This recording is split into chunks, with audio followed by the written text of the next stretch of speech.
If you're a regular listener to this podcast, you know that I often say that demographics will drive our destiny. Not just with regard to property, but for Australia and I guess for the world as a whole.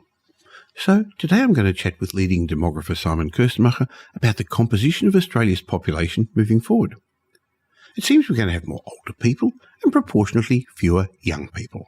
So how do we grow our economy with fewer young people? What do falling birth rates mean?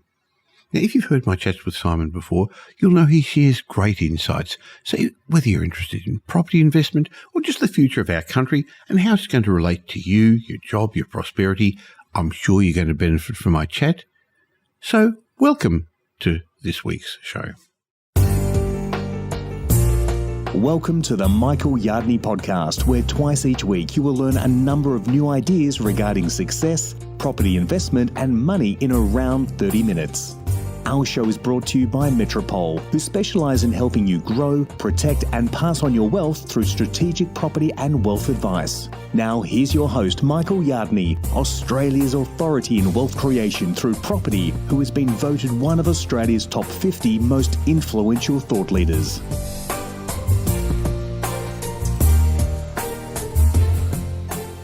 As birth rates collapse across large swathes of the world and the global population ages, the geopolitical map looks set to be redrawn, and this is going to have significant consequences.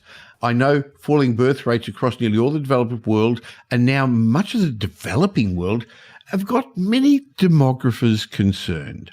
Now, while our planet as a whole is projected to be home to 9.8 billion people by 2050, and that's up from about 7.96 billion today. That's almost a 2 billion increase in people. Vast countries from Europe to Southeast Asia to America are dealing with decades of sub-replacement fertility. In other words, we're not going to replace people. Women are not having enough children to replace themselves and their partner. Australia, for example, has not had a fertility rate above 2.1, which is that replacement rate since 1976. And without generations of immigration, we would have had a much smaller, a much less diverse, and I guess a somewhat older country. So what's ahead for Australia's population? And what does that mean for you and me as people interested in property, as property owners, property investors or business people? That's what I want to ask leading demographer Simon Kuestenmacher, co-founder of the Demographics Group and a regular columnist with the Australian and the New Daily newspaper. Hi, Simon. It's great to be back, Michael. Well, our population is ageing. I was interested to read your article in the New Daily that explains Australia's home to 558,000 people over the age of 85. Yeah, it's quite a number, but it's always hard to put such a high number into context. And I think it is important to understand that about half of the population over 85, statistically speaking, has severe care needs. That means they need assistance with daily activities. Running an aging country is very, very labor intensive. You need lots and lots of medical staff, lots and lots of care workers in order to support this big number of aging people. We've seen this over the past. 40 years ago, 8% of the workforce was in healthcare. By now, this is 15% of the workforce. That means almost twice as many people of our limited workers that we have available are dedicated to the aging population and, of course, the general health of the public already. And in 13 years, that's not a long time, by 2035, we will have over 1 million Aussies 85 plus. That means we will need even more people dedicated to the health care sector, and we need to get ready for this. We are nowhere ready at the moment. This means we need to import care workers, healthcare professionals, and it means we need to create them through the TAFE and through the university systems. Well, that's got great implications because, interestingly, over the last 20 years, this age group of people over 85 has doubled. And I guess we're living longer and we are healthier. But I think the last couple of years have shown us that the healthcare system isn't really coping, is it? Well, it is still doing all right. So we're nowhere near a collapse, but we must prepare for many, many more stressors. And we've seen stories in the recent past where the aged care homes in particular complain about losing so much staff. And what's happening there is if a workforce like aged care workers are understaffed, they're put under a lot of pressure. That means they work longer hours. That means the job becomes less attractive. And so they quit and leave the industry because there are more jobs available elsewhere. And then the remaining workers have it even harder and are even more likely to quit. And it's a downward spiral. And we want to avoid this because the life of our elderly Australians depend on this. And if it's not the life that depends on this, it is at very least the quality of life that depends on us getting the workforce available for the older people. Well, I just worked out as we're talking that I'm going to be at that age group in 15 years' time as well. So, yes, you better get it right for me, Simon. What other concerns have you got about Australia's ageing population? Well, the main thing is, of course, also concerned about housing. Where do those people live? Well, at least those Australians, those older Australians that own a home are somewhat financially stable because a major cost in their life doesn't exist. So that's important. And we've seen all those studies from the Grattan Institute about how important home ownership is in old life in order to avoid poverty in old age. So that's of big concern. So therefore, I'm always hoping that we get all those policy levers right to get as many Aussies as humanly possible into home ownership. I'm socially speaking not all that concerned if a 35-year-old, a 40-year-old doesn't own their home, but if somebody is in their late 50s, 60s, I want them all to own their own home so that we can make sure that they have in retirement have very low costs of living. Well, you can't really afford to pay rent on the minimal amounts you get as a pension, can you? No, you can't. Very hard. No, very hard. You can't. There would be rent support, and there are certain schemes in place, but that's not what we planned and what we hoped for. The whole way that we ran or set up our country is that people pay for their own retirement through the superannuation scheme, which is pretty clever in an aging country.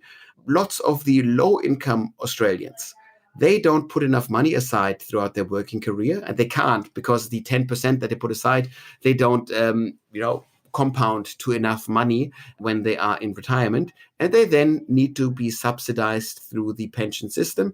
And because we shifted our workforce into a direction where we have more low-income earners than we might have expected when we dreamt up the superannuation scheme, that means the pension system will be under more stress than we thought it might be. So there is an issue to be fixed. Well, it's not just the pension, but there's also the healthcare costs because as you get older, you use the healthcare system. And while many will have private insurance, Medicare and the government has to pay for that as well, doesn't it? Absolutely. And the first thing with healthcare is the sheer costs. And okay, maybe we can rethink the way that we deliver healthcare because there will be innovation. We are putting so much pressure on the healthcare system over particularly the next 2 decades that we will see innovation. That means we will see more in-home, ambulant kind of care services that will certainly emerge because I don't see a scenario where baby boomers will want to retire in retirement villages at the same rate as previous generations have done. They will still do so, but overall they will be seeking more individualized solutions to retirement, which will include living in their home independently for much longer. Interestingly, I saw something on TV the other day where they're talking about robots now taking over healthcare of older people. Not really sure what that's going to involve, but I guess things are going to change. Now, this has also got economic implications because if we're spending a large part of our government's budget on healthcare and looking after the older population, what does that mean for the rest of the economy, Simon? Well, it means that we are shifting money from A to B. That means we need to come up with different ways of making money. So this, in my opinion, is a large wake-up call for Australia as a whole that we need to become more productive. What that means is we need to double down on innovations like robotics, AI. All those things will become increasingly important. Remember that over the coming decade and a bit, we'll have this large baby boomer cohort retiring. And we have only a very small cohort, the Gen Zs, at the other end of the workforce entering. That means we're losing workers. We must become more productive. And the easiest way of doing this is going down the Japanese path and doubling down on artificial intelligence, robots, more mechanization of tasks. And there are endless productivities that can be milked out of existing companies and industries. And anyone working for a big player can answer the question honestly of how much more processes, workflows could be improved in their organization. I think there's going to be a lot more of that. I think the other thing is that baby boomers aren't retiring as early as their parents did because they're not having the labour-intensive jobs, and many of them actually still want to be actively involved. Their bodies haven't worn out. That's right. So that's the upside here, is that we can procrastinate a bit with the baby boomers leaving the workforce, because a higher share of baby boomers compared to previous generations have a job that requires them to work physically. So in all those professions that require mostly intellectual work, you can easily be as productive with 75 as you were at 65. Well, I'm realising that too. Not that I'm anywhere near 75 yet. But one of the challenges is going to be, where are all these older people going to live? If we're talking about property is our interest in this podcast. I know some are going to stay in their homes as long as they can. They don't want to go to retirement villages. They don't want to go to nursing home. But that's also going to place a challenge and a strain on our town planning. Oh, absolutely. And I love the riddle of the geography of old age. Currently, the baby boomers are largely concentrated in suburbia, in the middle suburbs of our large capital cities. And they live in homes there as empty nesters at the moment, because now finally the millennial kids have left the house. So where will they want to age? They will want to age in place. That's at least one scenario. That means they will increasingly need healthcare workers or care workers near them. But where would they live in those relatively expensive middle suburbs? Well, we might say maybe we will finally let go of the NIMBYism in those middle suburbs, and we will have large-scale, reasonably high-density housing enter those middle suburbs so that they have a local aged care workforce available. The other option is that the old people will move to where the labor is available, and the low-income housing does get developed largely on the urban fringe. So will we see a shift from the middle suburbs, from suburbia to the outer suburbs, where baby boomers move into some sort of purpose-built community on the urban fringe, which is co-located with the low-income healthcare workers? Now, Simon, for decades, Australia's population has increased because of immigration, and that's ground to a halt over the last couple of years because of COVID. Now, with this rapidly ageing population you're telling us about, will immigration by itself keep us a young population? In theory, it could. It can. It might.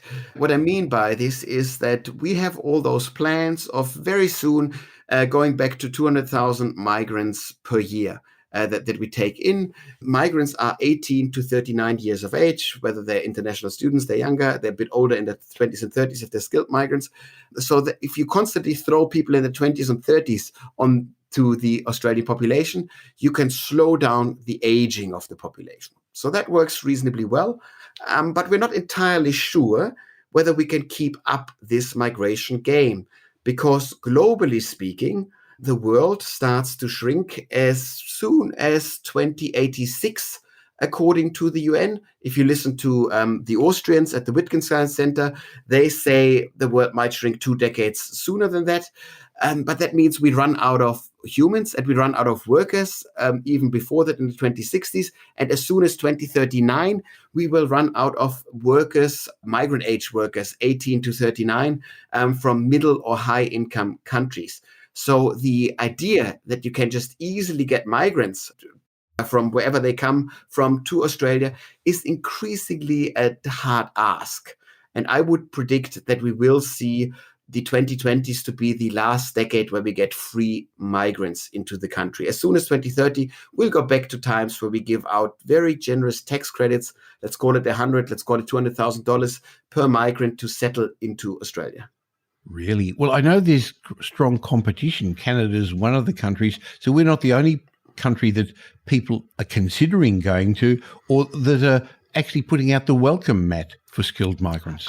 Exactly. And Canada is a great example of a country that has really seen the sign of the times already. They're handing out citizenships in a very generous and easy and fast way to the international students in particular, whereas Australia makes it unnecessarily hard for international students to become citizens.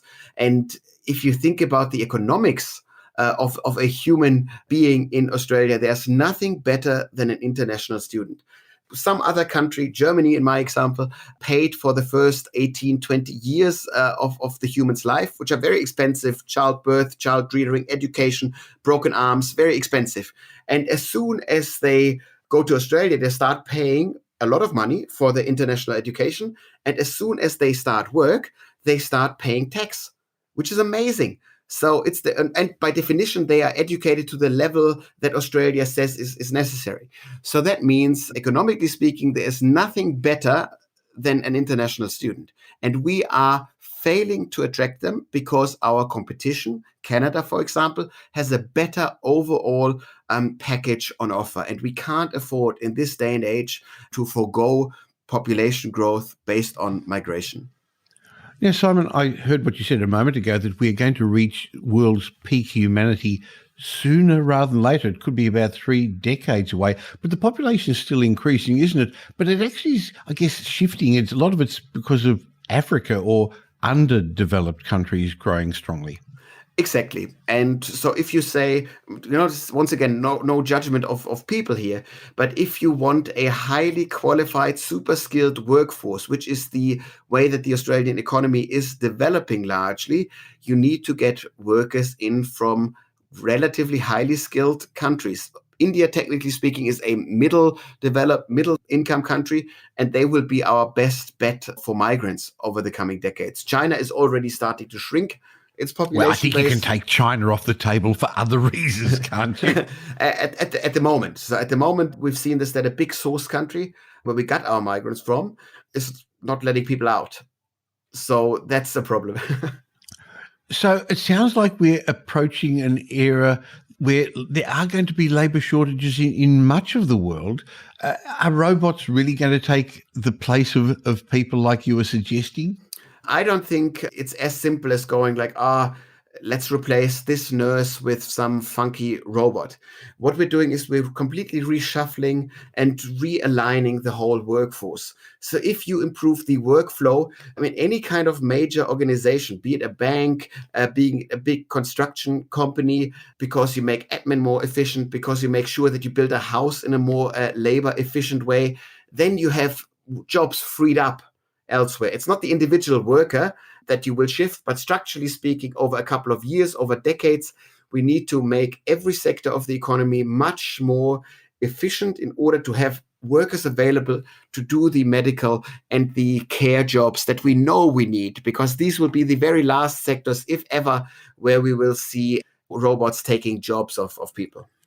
Now, interestingly, we were in a restaurant in Star Casino in Sydney a couple of weeks ago, and apart from the human waiters, there were robots carrying food around from the kitchen to, I guess, to the waiters that were standing near the table. There was a whole lot of these little robots, and if you got in the way, they stopped, they turned around, they went around you. It was fascinating to see, and I'm sure it's cheaper than employing labour. And this was a high-end restaurant, so the world is changing in front of our eyes. And you can see this wherever you go. If you just think a relatively simple operation like a big hotel, and you order room service, that will be done by a robot, like the ones that you described. The making of the bed, for example, is still surprisingly difficult, so that will be done by humans. But the vacuuming, probably there is a technical solution to have this done robotically. There is already, but not used in hotels at the moment. But these are the efficiencies that I'm talking about. What kind of job is still required to be done by a human? Which job will be taken over by a robot? By the end of the decade, there will never be a human checking your ticket at a sporting stadium. All these things will be automated. That's quite logical. There will be nobody pouring your beer at a footy stadium by the end of the decade. All this stuff will be done by machines. Now, we're talking about the fertility rates dropping around Australia, and it seems like it's been quite a while since we've actually made enough babies to replace us. But some people are saying this dropping fertility rates around the world, that's a blessing for our planet. There's too many of us. We're harming our planet. It's got these relentless environmental assaults. But what does it all mean for Australia? Well, so if we look at a declining global population, and from an environmental perspective, from a global climate change perspective, it doesn't matter so much where those people live. If you take somebody out of India, out of Bangladesh, into Australia, you haven't changed the total number of humans polluting the place. So we do know that the human population is shrinking down to size. It doesn't mean that humans are going extinct. That's a ridiculous claim that some people might be making, but we won't grow for quite a while. So we need to get used to that. So therefore, all those people that are pushing a narrative of degrowth, a narrative of how can we grow economically in a resource-constrained world, all these are decent and plausible claims. But we need to remember that we are already now starting to look at ways of creating wealth that is not linked to resources as much as it was in the past. We're talking about digital wealth. We're talking about services being the source of wealth creation rather than just material consumption. So is Australia well positioned to take advantage of the next stages of the world? We've been in a great position for the last couple of centuries and definitely the last decades, where we've been in the right part of the world, the growing Southeast Asia, the developing part of the world where the world is getting wealthier. What's in store for us, or do we have to worry? There are reasons that we need to worry about, but overall, Australia's in a great position.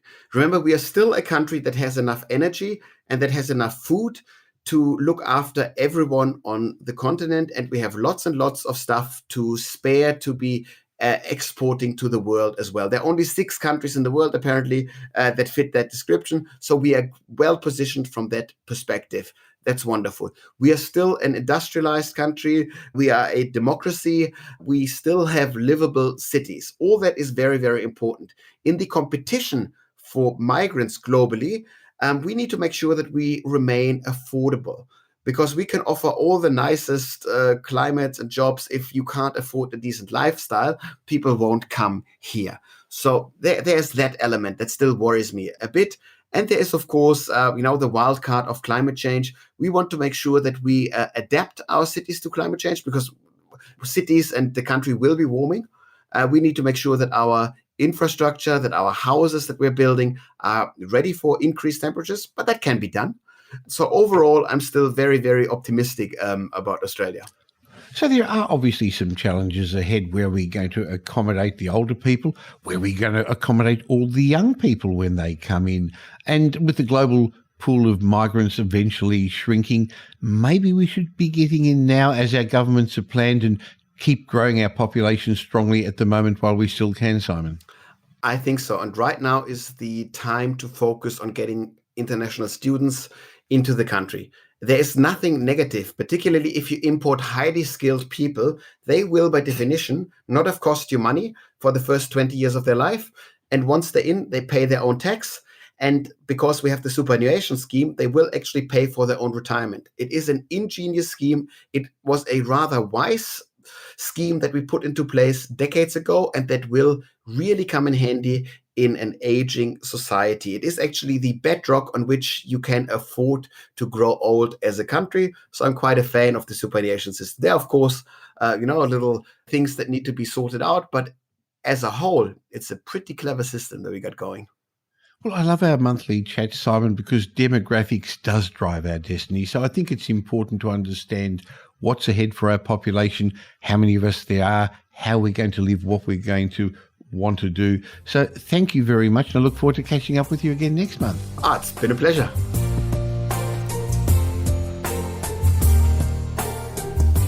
As you could hear with my chat with Simon, demographics is going to determine our destiny, so it's important to understand what's ahead. And part of the reason it's important is because it keeps us focused on the big picture, not just on all the news and what's happening instantly, because that's too easy to take you off track with your investment goals and your life goals. So it really is important to keep a big picture perspective. But I can understand with all the negative news at the moment why a lot of people are wondering, what should I do about the property market? Should I buy? Should I hold? Should I even maybe sell up my properties? Because I know a number of investors who can't remember the big picture get too carried away with the news at the moment, and they're thinking about selling up. Sure, we've had an amazing couple of years from a property investment standpoint, but that doesn't necessarily mean it's the right thing now to sit on the sidelines. Sure, we're experiencing high inflation, rising interest rates, more economic uncertainty than we've had for a while. And yes, the media is full of mixed messages about how people are claiming it's a bad time at the moment. But if you keep the big picture perspective in mind, if you think strategically and long term, you'll realise that now's as good an opportunity as ever to get set in the property markets at a time when there's less competition. I see a window of opportunity for those with a long-term focus because in due course, interest rates are going to reach their peak, probably early next year, and inflation's going to come under control and start to subside, hopefully later this year, but it probably won't be reported until early next year. And at that time, greed will overtake fear and buyers are going to be back in the market as they move on with their lives. But in the meantime, you need to be careful at this stage of the property cycle because in our mind, probably less than 4% of properties currently on the market are what I'd call investment grade. There's always going to be outperformers, good properties and secondary properties, and you shouldn't take any shortcuts at the moment. So if you want to take advantage of this stage of the property cycle, please have a chat with my team at Metropole. Go to metropole.com.au because we're going to offer you a time-tested system, framework that I've fine-tuned over 5 decades, a proven track record. We've bought close to $5 billion worth of property over the years for our clients. We've got true on-the-ground experience, but we don't sell property, so we give you strategic advice. We help with property investment, property development, property management, whether buying a home or an investment, wealth advisory, and business advisory as well. Metropole.com.au. Check out what we do and organise your obligation-free complimentary clarity call to explore your options. Now here's Michael's mindset message. Remember, a change in your thinking will lead to a change in your life. In today's mindset message, I'd like to read to you a post that Ron Malhotra put on LinkedIn, and it was about people who knock those who are already wealthy, that are successful. I see this on the internet a lot, where there are a lot of people looking to find fault in those who've climbed the top of the mountain, who are wealthy already. They say it's an unworthy cause. Anyway, let me read you what he said. He said, most people who attack wealth have never actually learned what it takes to create wealth. Ron said, instead of learning how to make sacrifices to create wealth, they prefer to throw stones at those who've already created wealth. He went on to say, I believe you've only earned the right to say financial wealth is not worth it after you've created wealth. Otherwise, you're simply justifying your lack of willingness to make sacrifices by attaching honour to not wanting wealth. He said, if you're so honourable, why don't you just make a lot of wealth and give it away? That'd be a true test of your benevolence. Ron said, don't forget, charities get most of their money from those who have wealth, not from those who deny its importance. Those at the base camp should never say it's not worth climbing the mountain. Only those who've reached the top of the mountain have earned the right to say that. And you'll rarely hear them say that. So Ron Malhotra said, I've been on both sides, so I know what it's like, and I feel qualified to talk about this. So stop making excuses and start making sacrifices. You know you want to have a better financial life. It's the beginning of a new year, the beginning of a new decade. So those of you who are listening to this, who this is relevant for, stop the tall poppy syndrome. Stop knocking others who are already financially successful, those who've learned to delay gratification, to make sacrifices so they could create wealth. As you've heard me often talk with Tom Corley and Average Habits, Poor Habits podcasts, most wealthy people are self-made. They've actually achieved it. And for those people listening to this podcast who are in general in Western countries, in particular in Australia, where there's a huge opportunity to create wealth, take the opportunity to become more financially fluent, to actually step above the crowd and to make yourself wealthy. Because when you are, and by the way, wealth is measured in lots of ways. I'm talking about money here. True wealth is a lot more than money. We know that. You actually, to be truly wealthy, you need your health to be able to enjoy it. You need family and friends, somebody to love you. You need the ability to give to charity and contribute to the society. You need to have a level of spirituality. You need to be able to enjoy it. You've got to have the time. But we're talking about those who knock people who become wealthy financially. And I'm suggesting there's no reason why you should do that, because when you do, you can hand as much back to others, contribute to the community, and give yourself the freedom of choices. Remember, any problem in life that can be solved by money isn't really a problem at all. So let's make 2020 a great year. I look forward to giving you these mindset messages once a week or twice a week really in these Michael Yardney podcasts. And I hope that you get something from them. So, as I said, most people who attack wealth have never actually learned what it takes to create it. Why don't you learn how to become wealthy? That's what this is about. And then you'll understand what I'm on about. I hope you enjoyed my monthly chat with Simon and you got some insights into what's ahead. And if you did get some benefit from it and you know somebody else who'd also benefit, please tell them about the Michael Yardney podcast. Help me in my quest to make as many people as financially literate as possible. I'll be back again real soon, but in the meantime, you can catch me on social media. Just look for Michael Yardney or join our private Facebook group. Go to Facebook and look for the Property Update Facebook group, where every day I leave some tips and some information. In the meantime, I've got a special bonus for you as a way of saying thank you for subscribing to this podcast. Go to podcastbonus.com.au and get a bundle of ebooks and reports. As I said, I'll be back again real soon. In the meantime, have a great week. Make it a great week. Thanks for listening to this episode of the Michael Yardney podcast, which was brought to you by Metropole, who help their clients grow, protect, and pass on their wealth through strategic property and wealth advice. If you like what you heard and don't already subscribe, you'll find us on iTunes or on your favourite Android app as the Michael Yardney podcast. Watch out for our next show, which comes to you twice a week, and you'll learn some new ideas about property investment, success, and money in around 30 minutes. To get more of Michael's thoughts, go across to www.propertyupdate.com.au and sign up for his daily morning briefing, and you'll hear from not only Michael but a group of leading property success and money experts. And just a reminder that the information you heard in this show today is general educational advice and not specific investment advice, as we don't know your personal circumstances. If you're looking for specific advice, why not ask the team at Metropole to help you?